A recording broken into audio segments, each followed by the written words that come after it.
I missed another thing. A very, very, very important thing. And I think I need to redo this video.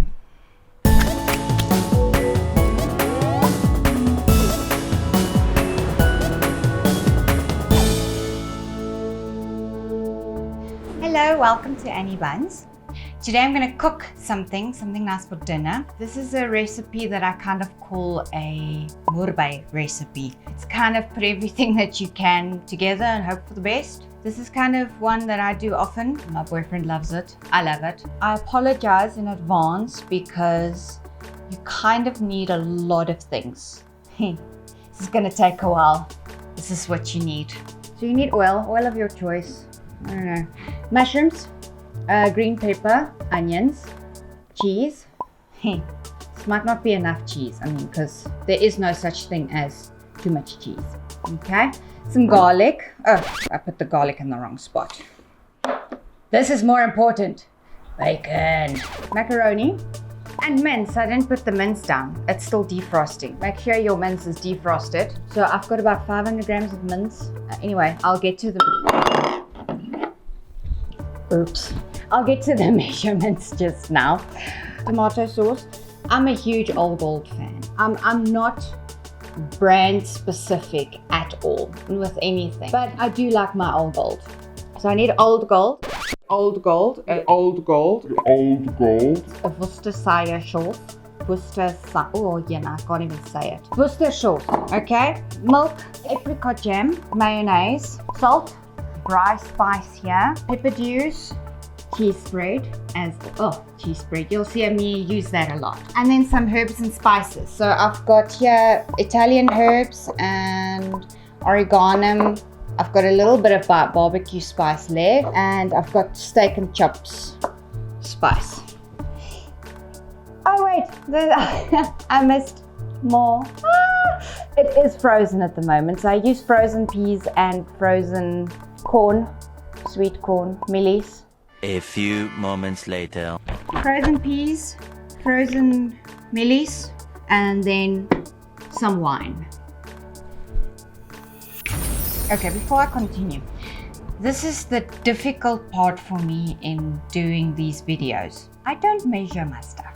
That's why it's called a moerby recipe. You just chuck everything in and voila.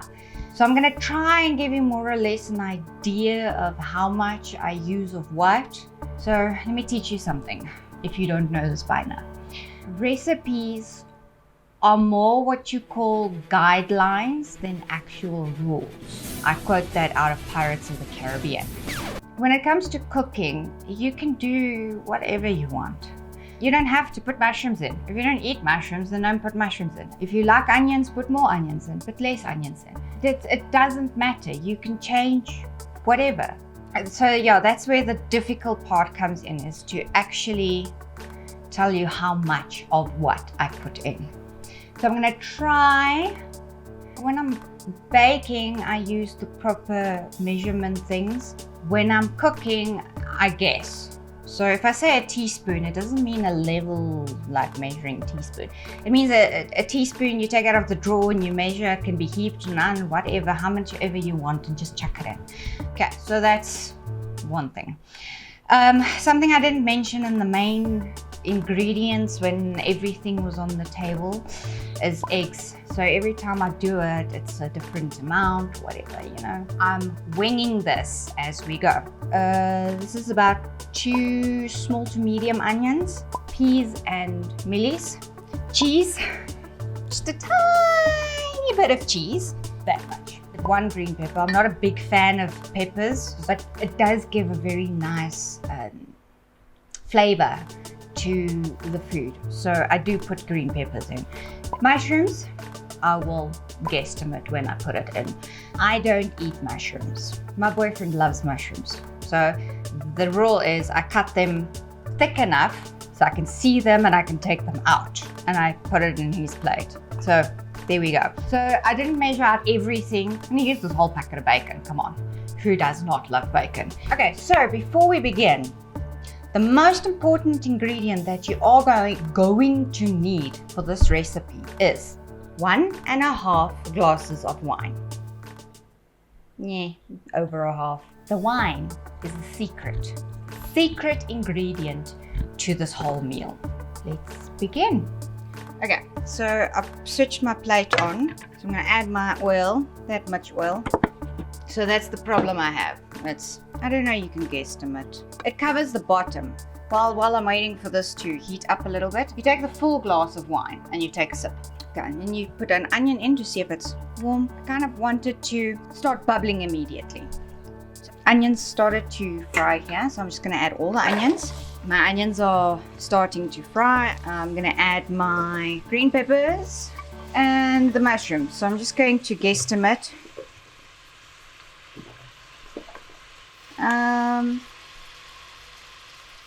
Okay, I guesstimated. I decided to put all of it in. I can see obviously the oil that I added in here was not enough. I'm going to add some more. See, that's why I say just guesstimate, people, guesstimate.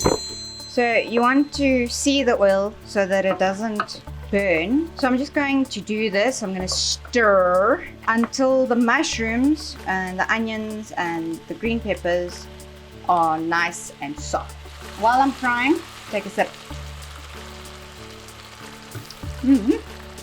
I love wine. So I'm happy with where it is now. So what I'm going to do now is I'm going to throw this out of the pot. I'm trying to keep some of the oil in the pot. Take a sip of wine. Okay, so my plate's very hot. I'm actually going to turn it down a little bit. I hate this plate because it trips the electricity sometimes. So when you're using the same pot, I'm just going to add a little bit more oil, and then I'm going to put my mince in the pot. So if you have a problem with your mince that it makes these big lumps, get a fork and you stir it with a fork. So I'm browning my mince. I am not adding any spices as yet. To keep the nice softness of meat, don't put salt or spice on it while it's still raw. Wait until it's almost cooked. Salt dehydrates. So if you put salt on your meat, it actually dehydrates the meat and gets rid of that juiciness that's on the inside. I learned it in school actually. My school teacher hated me. I don't know why. Probably because I never followed recipes. Browning the mince so nicely. So the sauce is the fun. You did not see that. You did not see that happen. I'm going to clean this up and then we're going to make the sauce. Okay, so I'm going to make the sauce quickly. So I don't have a bigger one. If I had a bigger one, I'd use the bigger one. But it's what I've got. I work with what I've got. So we're going to take another sip of wine. There's no order. It's a moerby recipe. I start with my tomato sauce. So, holy crap. Okay. So I guesstimate. So let's see. This is about almost a cup. Secondly, I use my mayo, so I need a spoon. Right, so normally it's about two scoops. Feeling lucky, let's set 2 in a little bit. I just go through everything. Everything that I took out. A couple of squirts of Worcestershire sauce. Yeah, some garlic. Teaspoon of garlic. We love garlic, so peppadews. I use the mild chopped peppadews because I don't really particularly like burning stuff. I do scoop some of the oil. Oh, that's maybe too much. So it's about 2 spoons and a bit. You can add more. See, you can add more. Someone I knew, my mom and my grandma, put apricot jam in everything she made.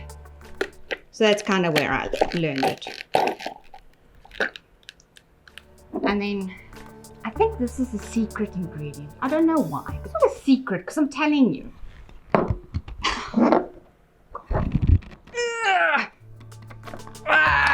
Okay, I did it. The more you put in, the nicer it is. Okay, so that's about a quarter of a big bottle. Okay, so I'm just going to stir this. I'm going to take another sip of wine. When you get to halfway, don't mix your 2 glasses. I'm going to add milk. That much. First recipe ever that says that much. However much you want. I am going to fill this with water. Don't worry about the amount of water and milk what you add, because you can always add more in the pot. I've got so little barbecue spice left. I'm just gonna finish it. It Italian herbs. Okay, I don't even know what half of this stuff is. I just know it tastes nice. Just going to stir that in. A little pinch of salt there. Oops. Look, if I cook and I don't spill anything, I did not cook properly. You didn't mess with my crispy treats. I did burn the pot though. I'll drink to that. So the sauce is made. My mince is nice and brown. Add the bacon. Bacon. So bacon cooks very quickly, so that's why I add it so late. Bacon doesn't have to be cooked thoroughly before I add the previous mixture we made. It's still hot. Okay, so we add that back in. Okay, I did switch this plate on and I did boil the kettle, so I'm just going to put some in that burns. There's a lot of myths around cooking pasta, but I always add salt and a bit of oil. That's how I've always done it. Whether it's right or wrong, I don't know. I frankly don't care. Always boil your pasta in a lot of water. Way too much water. Then it doesn't stick to the bottom so much. Now we take a sip of our wine, and then you take your other glass and you stick that in. So the wine kind of also softens the meat. Also gives a very nice flavor. I normally add a little bit more wine. So now we add the sauce. So the sauce is cold, so we just need to get everything boiling again. So here I'm just going to add a little bit more water into my cup. See, this is why I don't use a saucepan. So I'm going to add like maybe 3/4 macaroni in. There we go. Okay, I'm going to stir that. So that boils rapidly. Like stir it every now and then. Take a sip of your wine. This you can add at any time. It's parboiled, so it's technically already cooked. I'm going to wait until it starts boiling, then I'm going to let it simmer for about 10-15 minutes. So by the time the macaroni is cooked, this will have simmered long enough. Take a sip. Okay, so this has been simmering for a while, so I'm just keep stirring every now and then so it doesn't burn to the bottom. Noodles are ready. It's almost ready. Once this is done, you're going to pour off the water, throw off the water, whatever. The noodles back into the pot. I have strained my noodles. Take a sip. Now I'm going to add all of this to this, with spilling all over. Stir this in. So I took out quite a large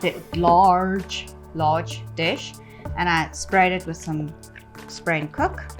I'm going to use 5 eggs. If you use my quantities, you might want to use more eggs because my eggs are quite big. I think these are kind of jumbo eggs. Oh, look! It's a double yolk. Break it on the pot. Another one with 2 yolks. So, okay, that's 3 eggs in a row with 2 yolks. That's never happened to me before. Oh my word. Another one. I think this whole tray is probably full of double yolks. No, it's also a double yolk. Okay.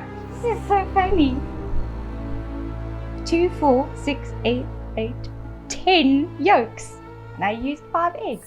This is fantastic. You need to preheat your oven, by the way. So I'm just going to take a handful of cheese and chuck it in the egg. Maybe a little bit more. Okay, pour it in and stirring. Because you don't want your eggs to heat up too quickly. Otherwise, you're going to have pieces of cooked egg in between. I'm going to pour it in this dish slowly because it splats everywhere. No wonder I can't keep my clothes clean. Okay, I put everything in. Because there's no such thing as too much cheese, you can put as many different types of cheese. Cheese. I only have cheddar cheese at this stage. So I'm going to stick this in the oven for about 20 minutes, 25 minutes, pushing it until the cheese is nice and golden brown. Let's take another sip before you put it in the oven. Just for courage, you know. A few moments later. Okay, so it's baked. I baked it for about 25 to 30 minutes. Time to dish up and have some yummy food. Can't go empty glassed. Moment of truth. Woo! Yummy. And there we go. Not exactly stiff as I wanted it, but perfect. So enjoy. Let me know what you think. Like, subscribe, hit the notification button, bell thingy, comment, and share my video. And let me know what you think. And apologies for all the mishaps. It's just me. Have a lovely day.